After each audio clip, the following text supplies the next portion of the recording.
आज हम इकाई 5 के अंतर्गत रूप परिवर्तन आपके समानार्थी या पर्यायवाची पर बात करेंगे। समानार्थी शब्द क्या होते हैं? समानार्थी को ही पर्यायवाची हम कहते हैं। जैसे अग्नि, आग भी कहते हैं, हुतासन भी कहते हैं, पावक भी कहते हैं, अनल भी कहते हैं। उसके बाद दूसरा आता है विपरीतार्थक या विलोम शब्द।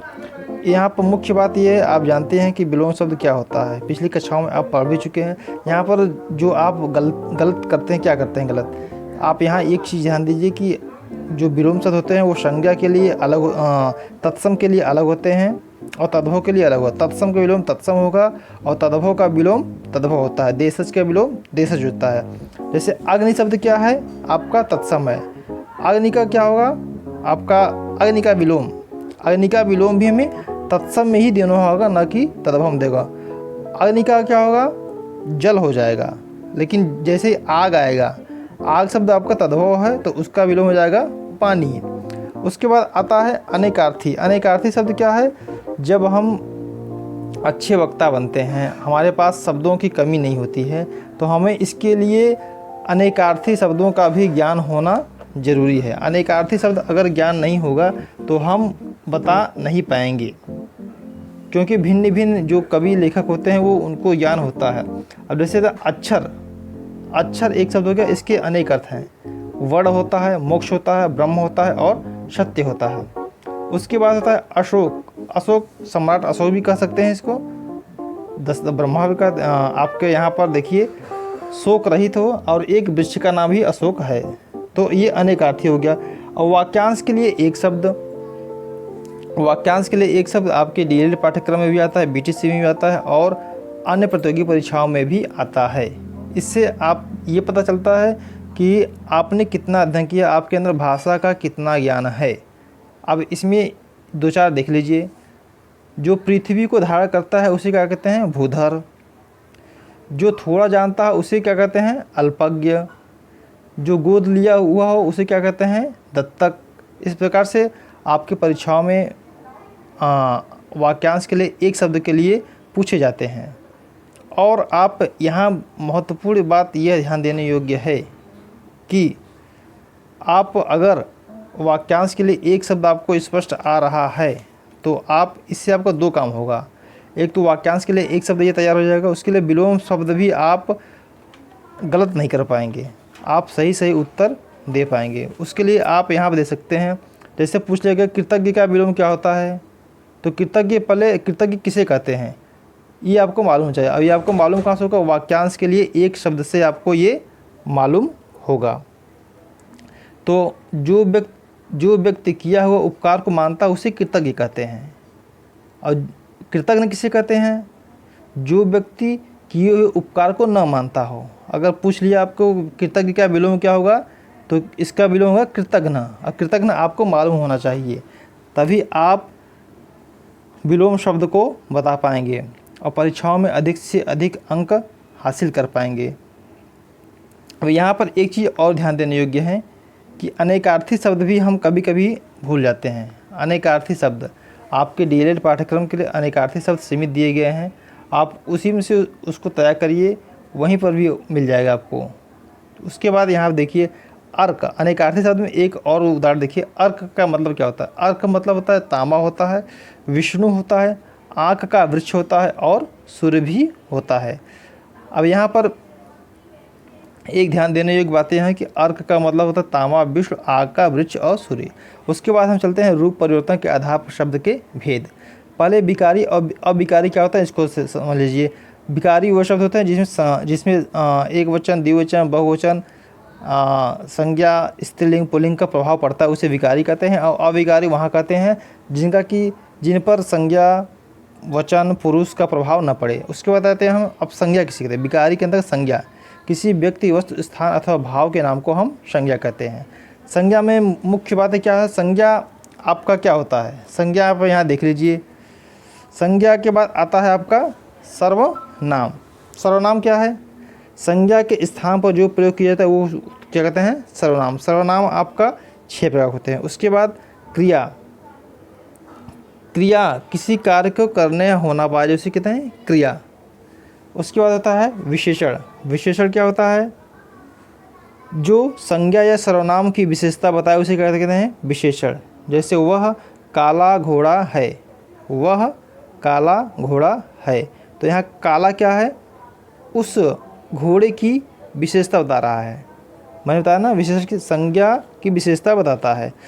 और उसके बाद हम चलते हैं क्रिया विशेषण।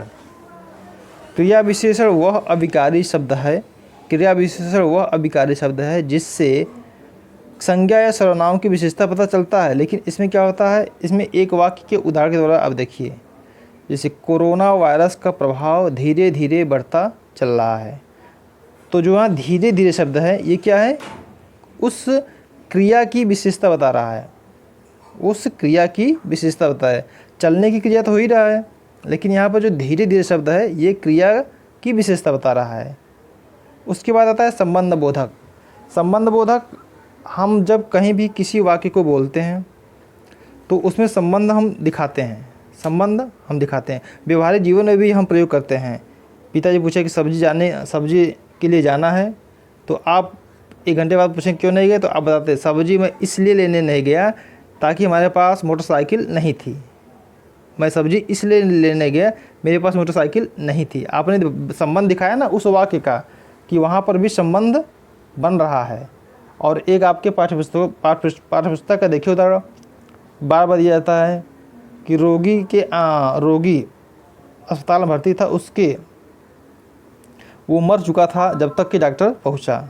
एक और उदाहरण देखिए, मैं ज्यों ही स्टेशन पर पहुंचा त्यों ही गाड़ी चल दी। तो ज्यों ही और त्यों ही ये क्या है? संबंध बता रहा है उस वाक्य के लिए। अब उसके बाद हम आते हैं समुच्चय बोधक क्या होता है? समुच्चय बोधक, इसमें क्या होता है? इसमें उस वाक्य के लिए समुच्चय कहते हैं। राम और श्याम बाजार गए, तो राम और श्याम बाजार का जो वाक्य है उसको एक में जोड़ने के लिए यहाँ और शब्द का प्रयोग किया जा रहा है। उसके बाद यहाँ देखिए, राम श्याम और सीता भी बाजार गई, यहाँ पर और, परंतु, लेकिन, ये क्या है? आपका समुच्चय उनको जोड़ता है। एवं, तथा, ये जो शब्द अगर किसी भी वाक्य मिल रहे हैं तो तथा, एवं, और, ये शब्द क्या है? आपके समुच्चय बोधक हैं। उसके बाद आते हैं विस्मयादि बोधक क्या होता है? विस्मय नाम से, जैसे विस्मय, हम ऐसा कोई चीज़ देखें, कोई वस्तु देखें, किसी व्यक्ति को तो देखें कि हमें विस्मय लगे, तो वहाँ पर क्या होता है? विस्मयादि बोधक चिन्ह का प्रयोग करते हैं, वहाँ विस्मयादि बोधक होता है। विस्मयादि बोधक में क्या होता है? जो चीज़ें हमें भौतिक रूप से इस जगत में न दिखाई पड़े और हमें वो दिखाई पड़े, वहाँ विस्मय होता है। उसके बाद हम चलते हैं विराम चिन्हों का प्रयोग। पूर्ण विराम का प्रयोग कहाँ करते हैं? पूर्ण विराम का प्रयोग वहाँ होगा जहाँ पर उस वाक्य का भाव पूरा हो जाता है। जैसे वह विद्यालय जाता है, तो यहाँ पर क्या लगेगा? पूर्ण विराम लगेगा, क्योंकि वह विद्यालय जाता है, इसमें वाक्य पूरा हो गया। इसके अलावा उस वाक्य का कोई और अर्थ नहीं निकल रहा है। उसके बाद हम चलते हैं अर्धविराम। अर्धविराम में क्या होता है? हम वाक्य के अंतर और भी वाक्य जोड़ते हैं। जैसे वह विद्यालय जाता है और पढ़ता है, वह विद्यालय जाता है और पढ़ता है। पूर्ण विराम की अपेक्षाकृत यहाँ हम थोड़ा रुकते हैं। उसके बाद आते हैं अल्प विराम। अल्प विराम में क्या कहते हैं? राम श्याम और सीता विद्यालय जाती है, तो राम और श्याम के बीच में क्या लगेगा? अल्प विराम।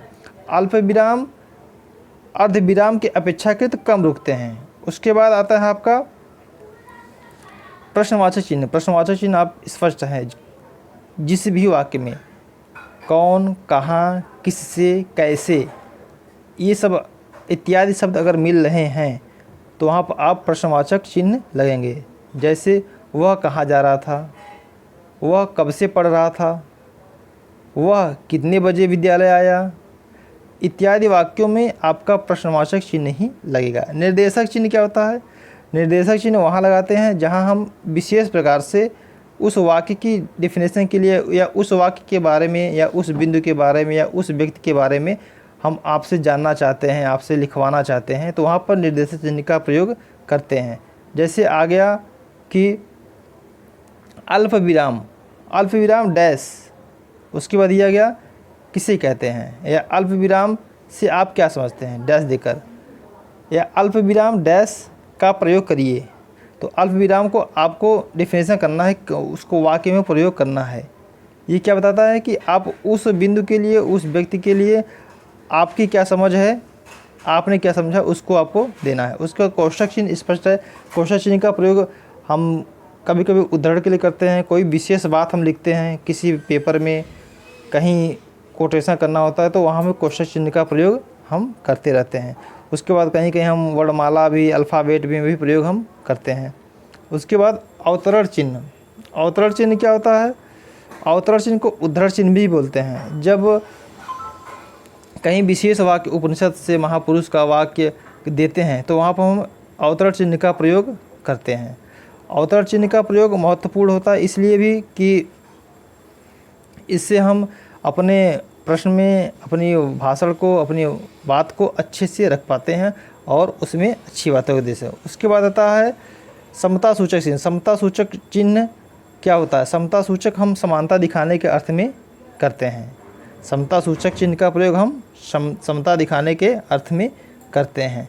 उसके बाद एक आता है, आप देख रहे हैं जैसे निर्देशक चिन्ह होता है, उससे थोड़ा बड़ा चिन्ह, उससे थोड़ा बड़ा चिन्ह होता है योजक चिन्ह। योजक चिन्ह का प्रयोग हम दो समानार्थी शब्दों के बीच में करते हैं, जैसे राम श्याम, माता पिता, खाना पानी। जब एक ही शब्द दो बार आए उसी तरीके से हैं, ध्वनि साम्य हो, तो वहाँ पर हम योजक चिन्ह का भी प्रयोग करते हैं। इस प्रकार से आज हमने चर्चा किया डीएलएड सेकेंड सेमेस्टर के 5वें इकाई के अंतर्गत दूसरा भाग जी। इसलिए आपका इस वीडियो के माध्यम से आपकी 5वीं इकाई पूरी हो गई।